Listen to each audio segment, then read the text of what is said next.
There is a famous inscription carved into stone at the Temple of Apollo in Delphi. It is thousands of years old, sitting on the side of a mountain in Greece. Now, if you go to most religious sites today, or even if you just open a self-help book or a Twitter thread, you expect commandments. You expect to be told exactly what to do. Do this, don't do that.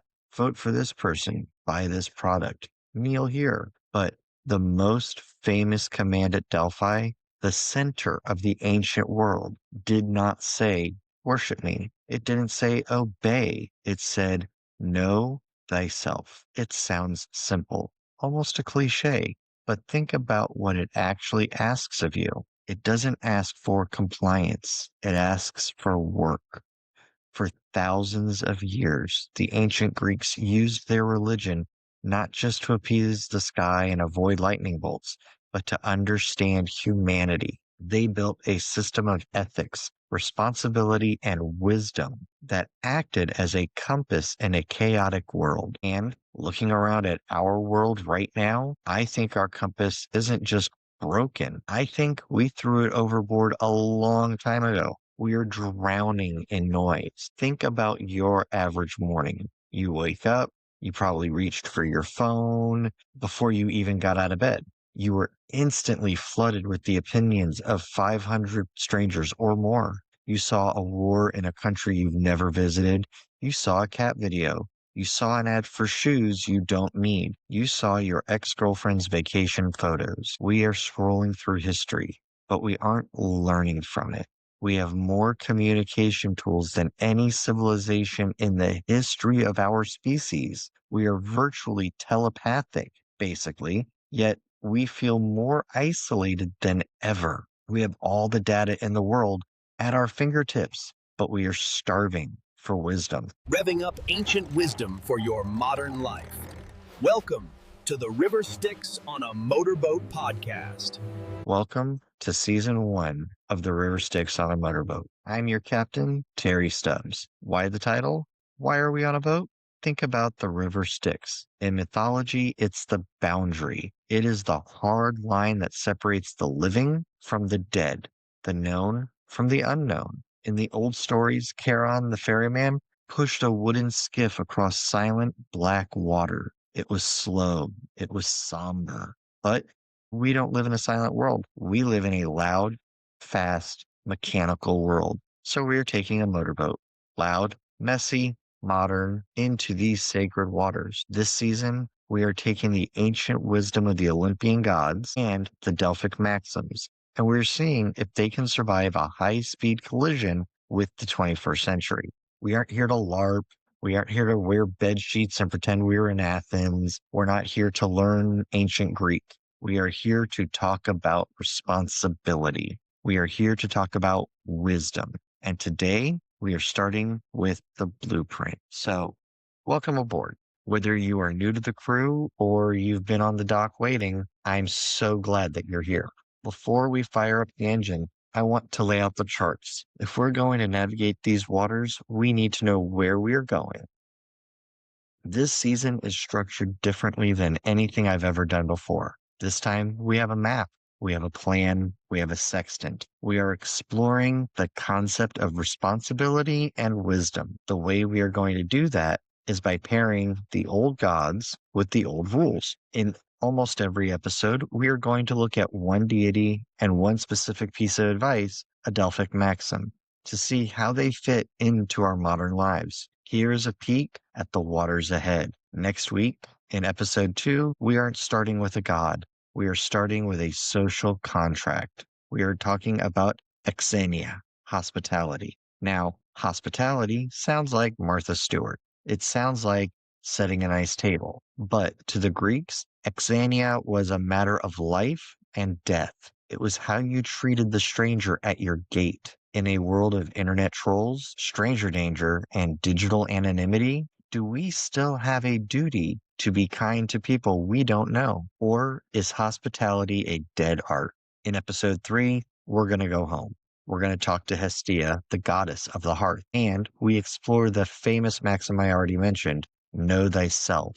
We're talking about personal stability, why you can't help anyone else until your own house is in order. In episode 4, we meet the king, Zeus, and we tackle the hardest rule of all for Americans: nothing in excess. We're going to look at leadership, authority, and why hustle culture might actually be killing your soul. Later on, we'll see Hades to talk about mortality and hating hubris. We'll meet Hermes to discuss governing thyself and the ethics of business and negotiation. We are covering everything from relationships with Aphrodite to the sudden change and anxiety with Poseidon.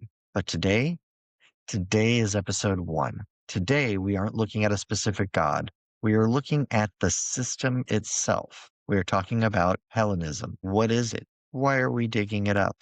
And the big question that I know some of you are asking: do I literally have to believe in Zeus, like a guy with a beard throwing lightning, to learn from it? The answer might surprise you, so settle in. Let's look at these navigation charts. To understand Hellenism, you have to understand that for the Greeks, religion wasn't a separate category. They didn't have a word that corresponds perfectly with our word religion. It wasn't something you did for 1 hour on a Sunday or went and sang hymns on a Wednesday. It was and then forgot about it while you did your business the rest of the week. It was a lifestyle. It was literally their way of life. It was a mixture of ritual and philosophy. If we want to use this ancient operating system, we need to install the software first. We need to look at the philosophers. There are 3 main schools of thought that we are going to reference this season. Think of these as 3 different types of parts. So let's start with number 1, the Stoics. This is our hull. This is our structural integrity. Stoicism is having a huge moment right now. You see it on Instagram. You see tech billionaires quoting Marcus Aurelius. But where did it come from? It all started with a guy named Zeno of Citium. Zeno wasn't a philosopher, he was a merchant. He was a rich guy. And then he got shipwrecked. He lost his ship, he lost his cargo, he lost his fortune. He washed up in Athens with absolutely nothing. And instead of falling apart, instead of crying, "Why me?" he went to a bookstore. He started reading philosophy. And then he realized that while he may have lost his money, he didn't lose his mind. The Stoics teach us about the dichotomy of control. Imagine the archer. The archer can choose the best bow. He can maintain the string. He can train his eyes. He can aim perfectly. He can do everything right up until he releases the string. But the moment that arrow leaves the bow, he has zero control. A gust of wind could hit it. The target could move. The Stoic focuses entirely on the aiming and the releasing. They don't attach their self-worth to whether or not they hit the bullseye, because the bullseye is external. In our lives, the bullseye is the promotion. It's the likes on the post. It's the traffic clearing up. You can't control those. You can only control your aim. In a world of 24-hour news and constant anxiety, Stoicism is the armor that keeps us from sinking. Number 2, the Epicureans. This is our deck chair. Now, Epicurus gets a bad rap. If you call someone a hedonist today, it sounds like they are out at the club at 3 a.m. doing shots every night, or out doing other adult things that they shouldn't be. But Epicurus wasn't a party animal. He was actually about avoiding pain. Epicurus didn't live in a palace. He lived in the garden, just a simple garden with his friends. He believes that we make ourselves miserable by chasing more. We chase the fancy car, the bigger house, the hotter partner. And when we get it, we're terrified of losing it. That's anxiety. Epicurus said, "Get off the treadmill." He believed the highest good was ataraxia, unperturbed peace, a piece of cheese, a good friend, and a safe garden. That was wealth. Crucially, he thought that we shouldn't fear the gods. He said, "Why would a perfect, blissful God be angry at you? If they are angry, they aren't perfect, so relax." His philosophy is about finding joy in the present moment. Number 3, the Platonists. This is our compass. Plato is the mystic of the group. He believed that everything we see here, this microphone, this desk, the water, is just a shadow of a higher, perfect truth. Think about Instagram. You see a photo of a perfect beach. It looks amazing. But when you get there, there are sand fleas. It's humid. The water's way too cold. The photo was the ideal. The reality is the shadow. For a Platonist, the physical world is always a little bit disappointing because it's imperfect. But that disappointment drives us to look higher, worshiping the gods. For a Worshiping is about connecting to that source of goodness and light. It's about tuning your radio frequency to the divine station. So why does this matter?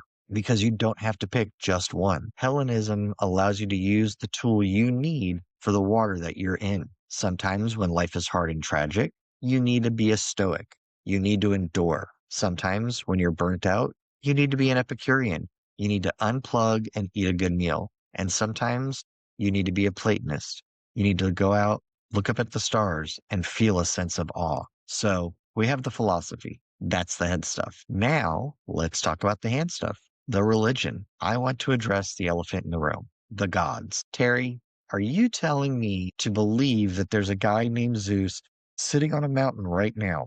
Well, here's where modern Hellenism gets interesting. It asks, what is a god? In the modern community, there is a spectrum. On one side, you have soft polytheism. These are people who view the gods as archetypes. They see Zeus not as a literal guy, but as the force of order and leadership.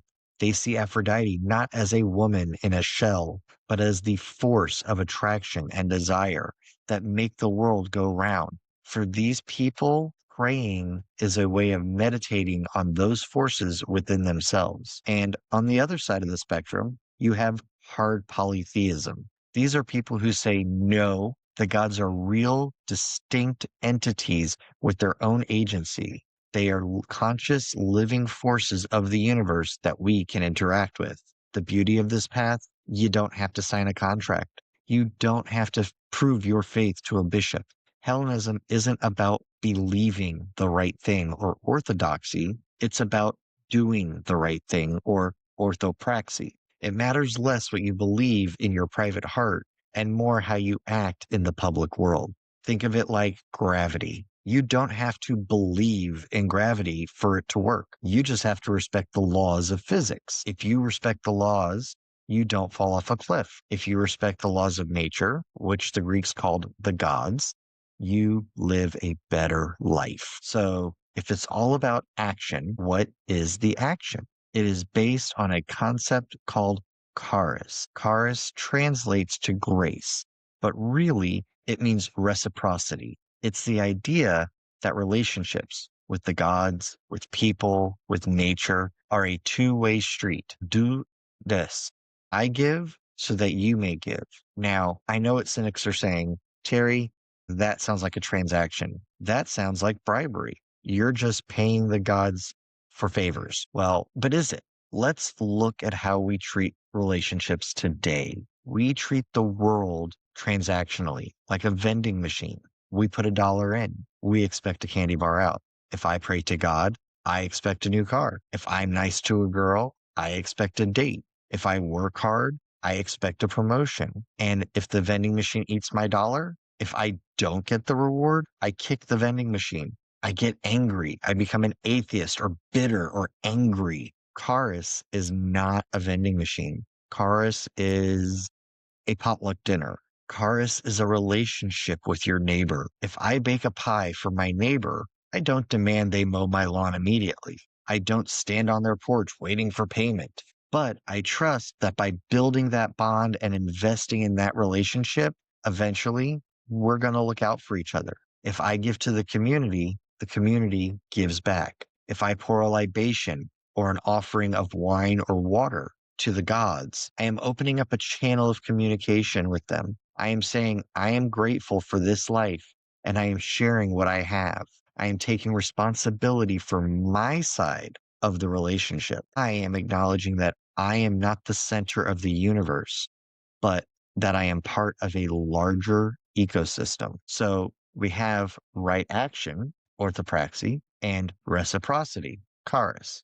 But before you can start that relationship, before you can sit down at the potluck, you have to clean up. You have to deal with the static. In ancient Greek tradition, this static is called miasma. Now, miasma is a word that gets very misunderstood because we live in a culture shaped by thousands of years of Christianity. When we hear impurity, we think sin, we think shame, we think guilt, we think we are bad people. Miasma is not sin. You are not born with it. It is not a stain on your soul. It is not a moral failing. Miasma is pollution. It is dirt, grime, and oil. Think about a pair of boots. You go out, you work in the garden. It rained, your boots get covered in mud. Now, is the mud evil? No. Are you a bad person because your boots are muddy? No. You were just doing work. But you still wouldn't walk into your grandmother's clean living room wearing those boots. You would track dirt everywhere. It's disrespectful and it's messy. So what do? You take them off. You wash them. Your spiritual life is the same. Think about your day today. The guy who cut you off in traffic, the passive aggressive email from your boss, the fight you had with your partner, the doom scrolling that you did on Twitter. That leaves a residue. It creates a fog around you. That is miasma. If you try to make a wise decision or have a loving moment with your kids while covered in that fog, it won't work. You'll snap at them. You'll be distracted. Before a Hellenist prays, they wash, they purify, they perform katharmos. They wash their hands, they sprinkle water, they reset.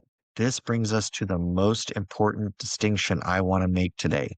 There was the religion of the polis, the city, big temples, animal sacrifice, priests, and there was the religion of the oikos, the home. We are the religion of the home. We are bringing those gods into our living rooms, into our kitchens, our home offices, and you can't bring a guest into a dirty house. You have to clean up the energy first. That brings us to the motorboat moment. This is the part of the show where we stop talking theory. We take an ancient concept, slap an outboard motor on it, and make it usable for you and me right now.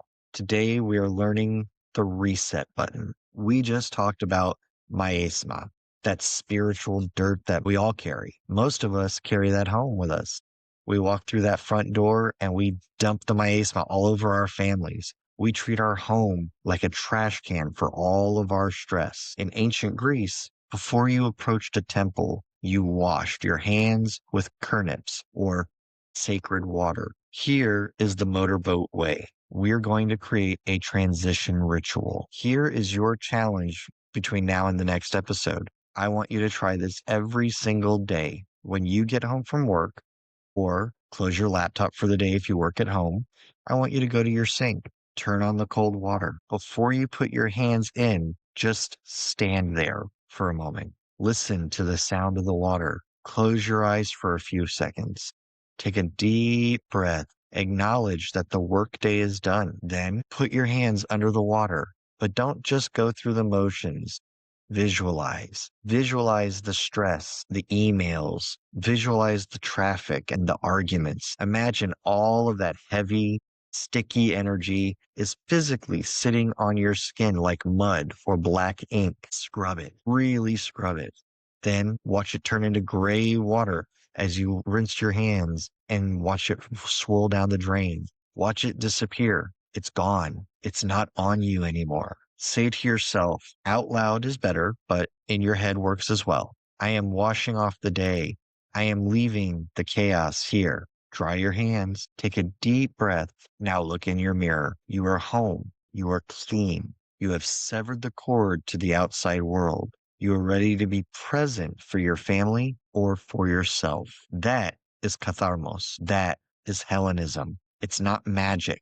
It's a psychological trigger. It is a tool to protect your peace. So we have our philosophies, the hull, the deck chair, the compass. We have our practice, orthopraxy. We have our ritual, the reset button. We have built the boat. Now it's time for us to take it out on the water. Next episode, we are diving into the first major rule of the road. We are talking about strangers. We are talking about guests. We are exploring exenia. And we are going to ask, In a world where everyone is shouting at each other online, is hospitality a weakness? I'm Terry. This is the River Styx on a Motorboat. Wash your hands, clear your mind, and take responsibility for your wake. Please remember to like, share, and subscribe, and we'll see you on the water.